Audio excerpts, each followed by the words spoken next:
Lark Stoutwort was born into the Stoutwort family, a respected lineage of halflings dwelling on the edge of the Serpent's Sand, a desert both perilous and enigmatic.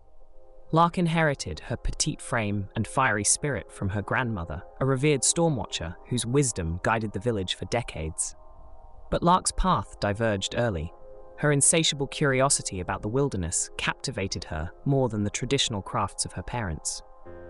Her mother, a skilled weaver of tales and tapestries, and her father, a steadfast blacksmith, adored her zest for life, but sometimes worried about her solitary wanderings.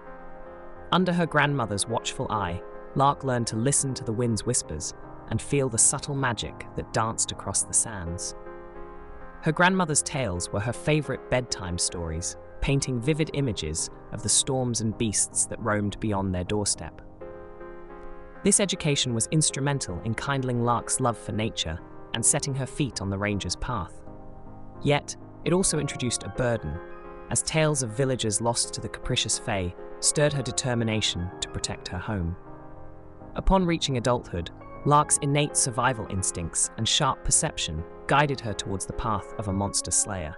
The fae creatures, whose unpredictable nature threatened her community, became her nemesis. But her lawful good heart struggled with the harsh realities of this calling. The necessity of violence weighed heavily on her conscience, often leaving her to grapple with self-doubt and the morality of her actions. Her resolve, to protect life without forsaking her values. The Serpent's Sand was both friend and foe to Lark.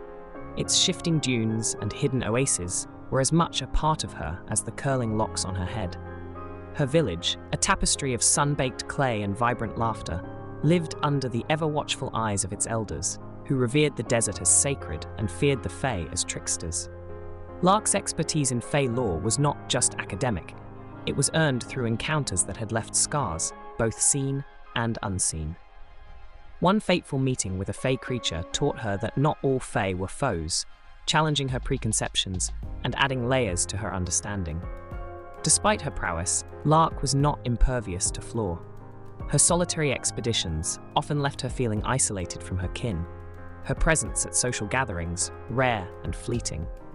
She yearned for connection, yet feared it might distract from her mission. Her closest confidant was her childhood friend, Aelin, an apprentice healer who understood Lark's burden and often tended to her after encounters that left her more than physically wounded. Beyond protection, Lark harbored dreams of bridging her village's world with the elusive realm of the fae.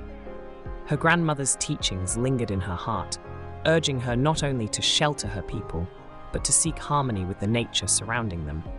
She envisioned a future where her knowledge could be shared, and others could learn the balance her grandmother so cherished. As the guardian of the dunes, Lark weathered many storms, both literal and figurative. Each conflict, each encounter chipped at her hard resolve, forcing growth, understanding, and perhaps, ultimately, peace. Her journey was one of safeguarding and self-discovery, where every decision echoed across the sands she loved so dearly.